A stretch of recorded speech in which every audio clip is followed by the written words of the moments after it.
Hello, children. How are you all? Hope you're all fine and healthy.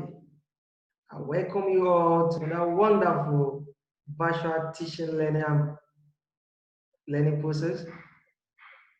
I remain Mr. Olapadele Moses, and the topic or the subject we are going to be doing justice to for this section is home economics.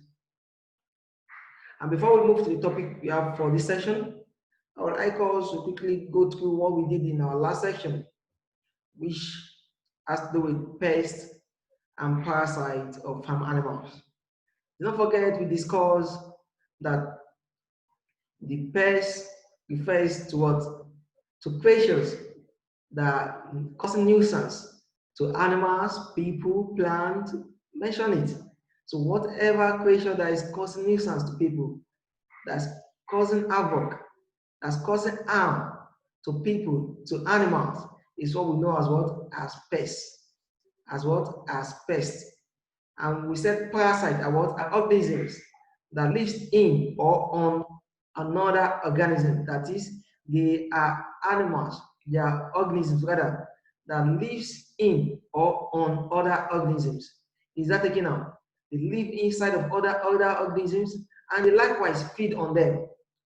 And we said examples or types of parasites or pests that affect livestock are, we have the lice, which I told you, that causes nuisance to animals and even human beings. They actually suck blood.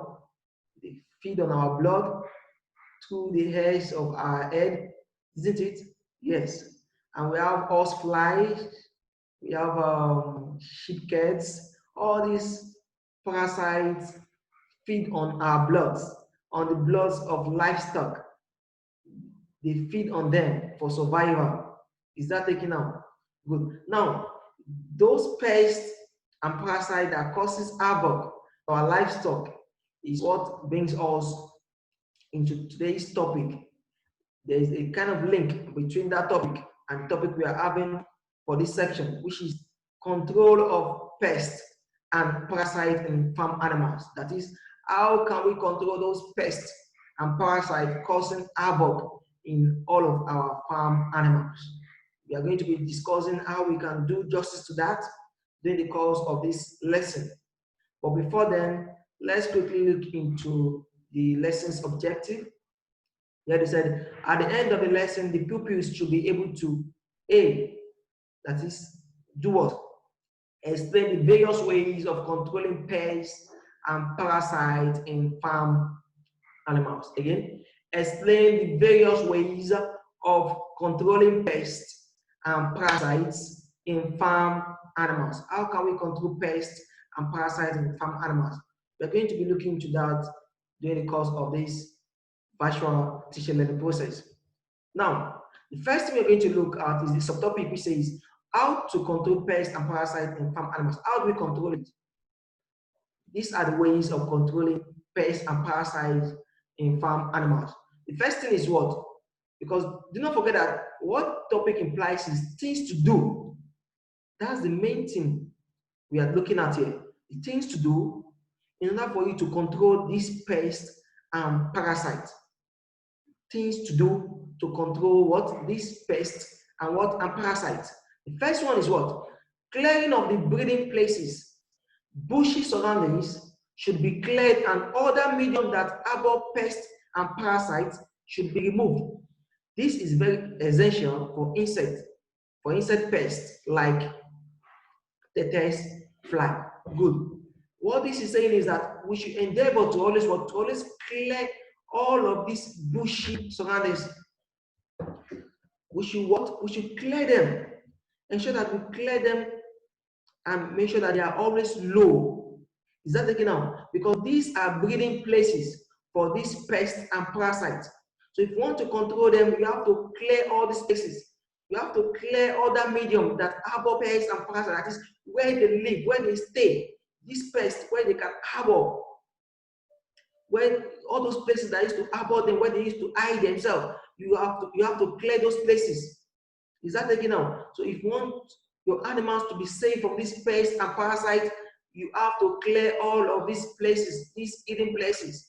Anywhere you feel these pests and parasites can always eat themselves.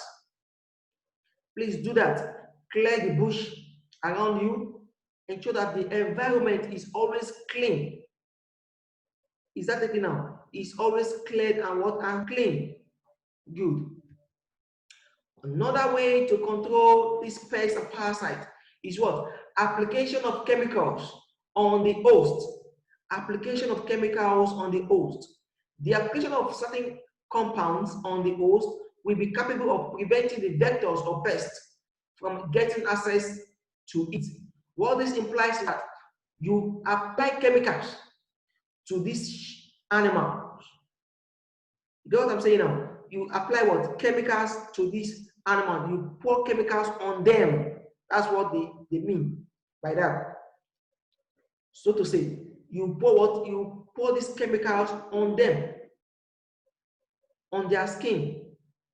And when you do this, it will prevent what? Pests.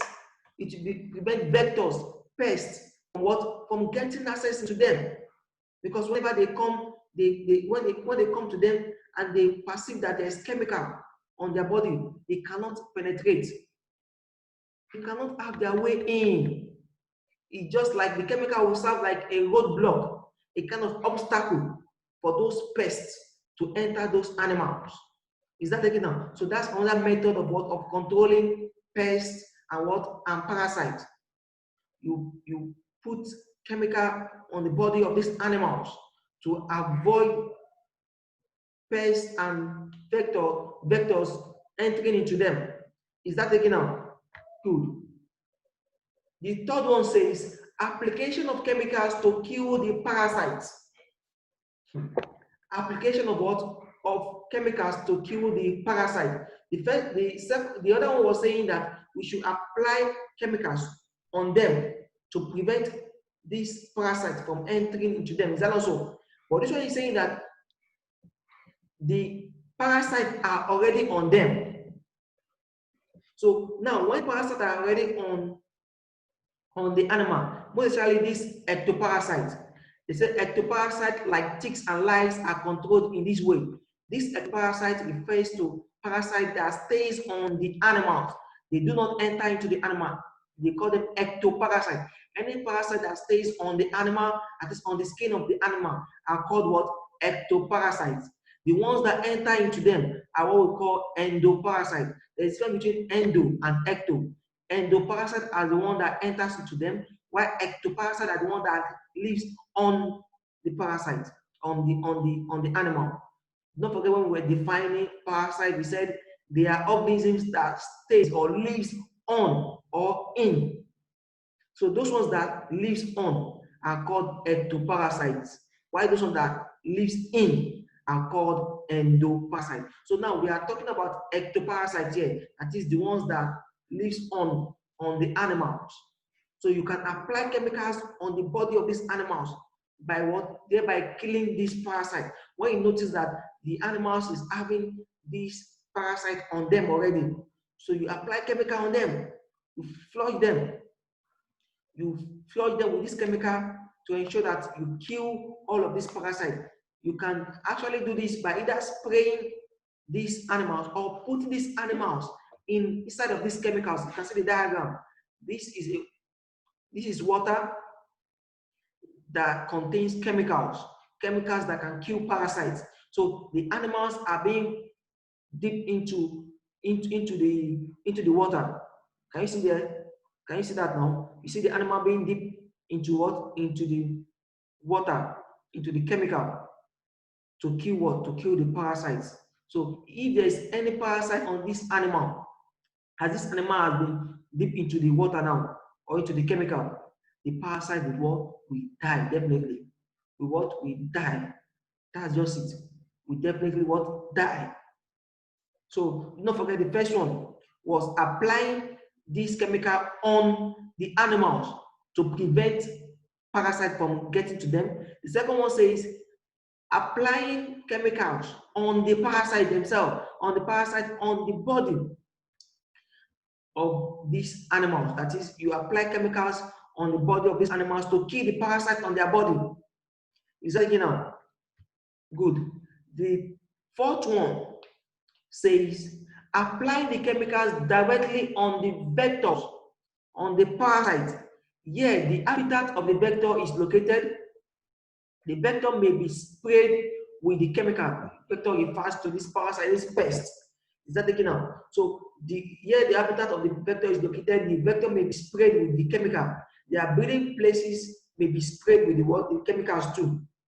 So what they are saying here is that, don't forget that the first one we said, applying chemical to the animals to prevent vector or pest from entering into them, or parasite from entering into them. Second one says applying chemicals on this animal to kill the parasite that is already on their body. Isn't it? Good. Now the third one is saying that you don't even spray it on the animal. You go ahead to go and spray the chemicals on the parasites themselves, on the pests themselves. So you locate where those vectors live, where those parasites live, where they stay. They are breeding places.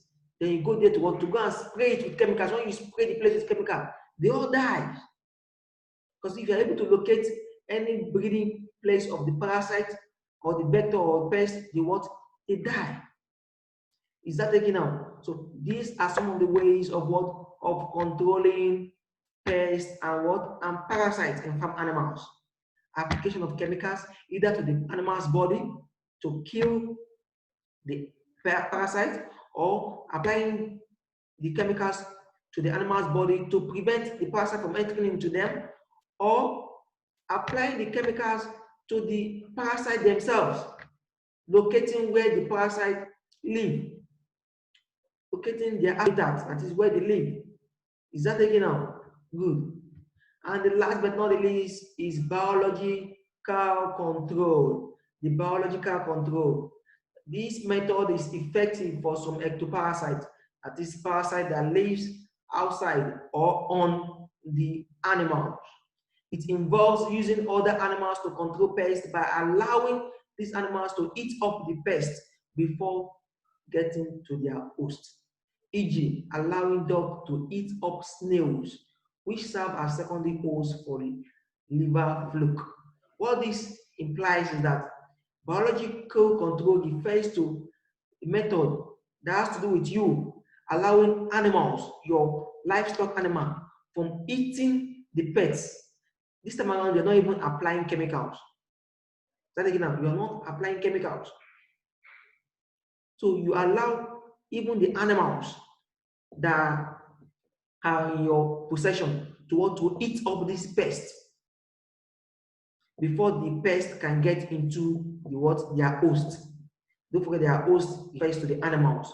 Before they can enter into another animal, you allow some animals to eat them up. Examples of such animal is dog. Dog eats snails. Do not forget, dog, they eat snails a lot.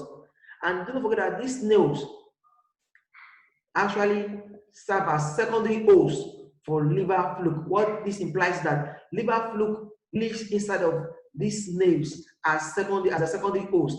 They first go inside the snails. After entering into the snails, then they locate their primary host, which is the livestock animals.